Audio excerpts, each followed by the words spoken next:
reason why I decided to come to Project Veritas is because people need to know what's actually going on with Google. There's this facade about what they're doing, but what they're actually doing, what the employees are actually seeing inside the company is different. But the reason we launched our AI principles is because people were not putting that line in the sand. They were not saying what is fair and what's equitable. So we're like, well, we are a big company, we're going to say it. The people who voted for the current president do not agree with our definition of fairness. They're not objective piece. They're not an objective source of information. But then there are teams which are called ML fairness. ML fairness, the teams? Fairness, like, you need to be fair. We're also training our algorithms, like if 2016 happened again, would the outcome be different? They are a highly biased political machine that is bent on never letting somebody like Donald Trump come to power again. 2020 is certainly on top of now my old organisation, Trust and Safety, is top of mind. They've been working on it since 2016 to make sure we're ready for 2020. This is a Goliath butt of David trying to say that the emperor has no clothes. He got called in front of Congress multiple times. They can pressure us, but we're not changing. Being a small little ant that can be crushed, and I'm aware of that. But this is something that is bigger than me. This is something that needs to be said to the American public. Elizabeth Warren is saying that we should break up Google. And I love her, but she is very misguided. That will not make it better, it'll make it worse, because now all these smaller companies who don't have the same resources that we do will be charged with preventing the next Trump situation. It's like a small company.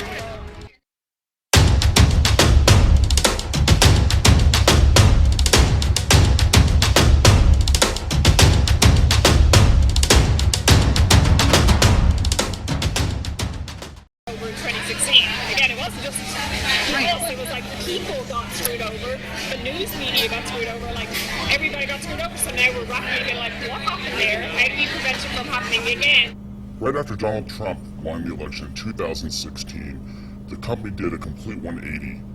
Now they're like, hey, there's a lot of hate, and because there's a lot of hate, misogyny, and racism, that's the reason why Donald Trump got elected. And so we need to fix that. We need to start policing our users because we don't like to have an outcome like that. We don't want to have an outcome like that to happen again. But 2020 is certainly on top of now my old organisation, Trust and Safety, is top of mind. They've been working on it since 2016 to make sure we're ready for 2020. They're not an objective source of information. They are a highly biased political machine that is bent on never letting somebody like Donald Trump come to power again. He got called in front of Congress multiple times, and we've not shown up because we were like, we just know they're going to just attack us. We're not going to change our response. We're not going to change our mind. There's no point in just sitting there being attacked for something that we know we're not going to change. They can pressure us, but we're not changing. But we also have to be aware of what they're doing and what they're accusing us of. Like I said, they could just, Elizabeth Warren, even I love her, but she's also saying you just have to break up Google and that will solve everything. You have to what? Elizabeth Warren is saying that we should break up Google. And I love her, but she's very misguided. That will not make it better, it'll make it worse, because now all these smaller companies who don't have the same resources that we do will be charged with preventing the next Trump situation. It's like a small company cannot do. And it's White House don't play a role to make things more fair, so people are holding us accountable to fill in the gap of what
those are hard discussions to have, and I don't know that we're going to solve them today.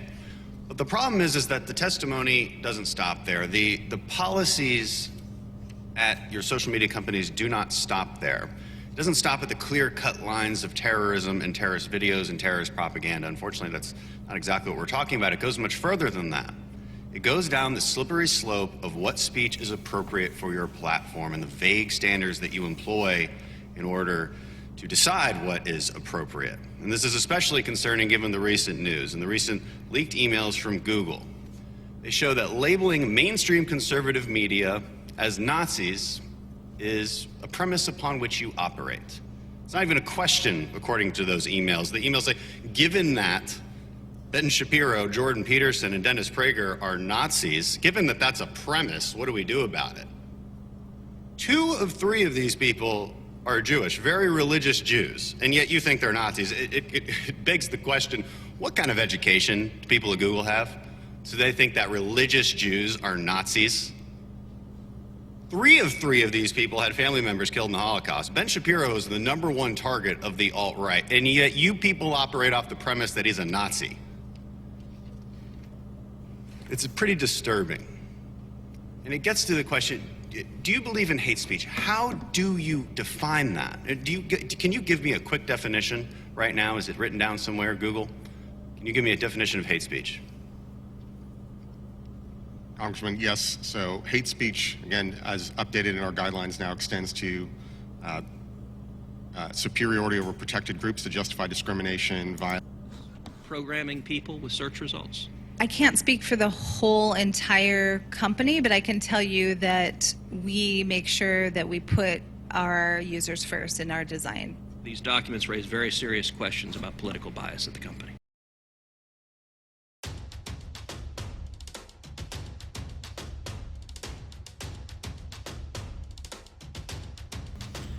Hey guys, so you just saw some video clips and tweets of what's actually going on with Google right now. I've been waiting a few days to record this because it's such a huge deal of what's going on and what was revealed in Project Veritas's whistleblower video there. And I only showed you a couple minutes of it, but the interview is probably about 25 minutes, and the whistleblower goes into really in-depth stuff of what's going on with Google, and he shows some of their documents of Google executives talking about getting rid of, or not getting rid of, but censoring right-wing conservative views on the internet, altering search pages, altering, because obviously Google owns YouTube, they're also altering all YouTube, and YouTube is turning into a complete corporation-based TV system. That's what they're turning into. All their content creators that they have are getting pretty much spit in the face. And it's with that YouTube package that you can get, it's like $60. If you look at it, it looks exactly like a basic cable package, and that's where YouTube is going. And it's absolutely disgusting of what's going on right now. So you saw the videos. This is a huge deal. Trump also responded this morning to Fox about this report, and it's going to be a big deal. And I do believe it's going to bring some changes, but not anytime soon. YouTube has shown their cards, Google has shown their cards, and just in these couple interviews, you can tell they don't know what to say. They're not really answering the questions because they probably had no idea this stuff was going to get released. And it's really eye-opening. And if you guys have read the book 1984, it is more relevant than it has ever been.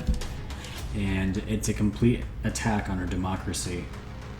And they are literally altering reality. Google is altering reality in a sense by making these systems, these machine learning systems, learn their version of fairness. And Silicon Valley is deciding for us what they think is fair and what we should be viewing. And this is a complete George Orwell 1984 scenario. And it's super scary stuff. I wanted to show you guys some clips from everything that I follow, and I put it together, and get the word out there, share this video. YouTube is going to be probably censoring me at some point. I only have about 50 followers now, so maybe they won't. But either way, a ton of content creators on YouTube feel completely just have their back turned to them, and what's going to end up happening is there's going to be another platform that's going to take over and compete with YouTube. The one I hear about now is called Library. I'm going to probably open an account with them and directly. They have a way to transfer YouTube videos directly to them, and if that's where the future is going, that's where me and the other creators are going to be going as well. Because YouTube is completely turning corporate. They release numbers. They're called trending numbers, and right now, anything that's corporate related, CNN, ESPN, Fox, all these corporate channels, they're all on trending, and the creators themselves are being taken down. And their view, YouTube has become what originally it was trying to get away from, and the creators that were on it that got to where it is today wanted to get away from cable, the basic cable, and all the crap and all the garbage and all the lying on cable, and create their own content.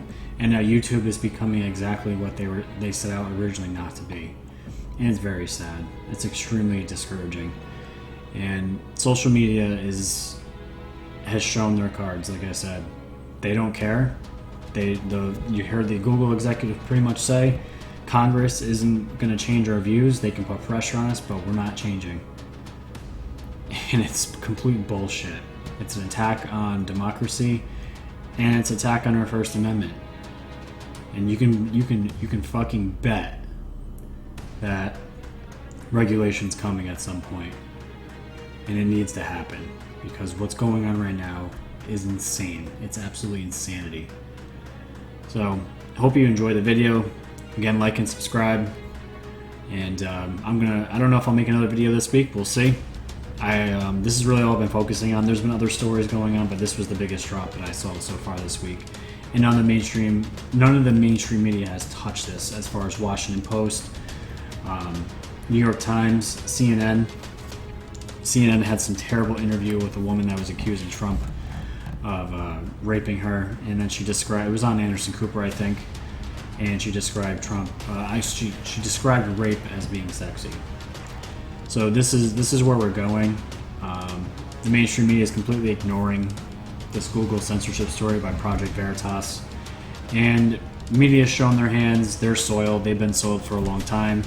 YouTube is censoring right-wing content, and YouTube actually took down Project Veritas' interview with this whistleblower within 1 day, guys. 1 day. It hit 1 million views in less than 24 hours, and YouTube took it down. And then YouTube has the balls to go and talk about how they're not politically biased, and they want fairness for all, and they go and take down a video. The hypocrisy is absolutely unbelievable. So I'm already upset about it. I don't need to get upset anymore about it. And yeah, guys, I hope you enjoyed the video. Like and subscribe. I'm going to be on Twitter. I'll be on Facebook, sharing this content everywhere. Please share this video with everyone that you know. Check out Project Veritas website. All their videos are on there because YouTube has taken them all down. And stay woke.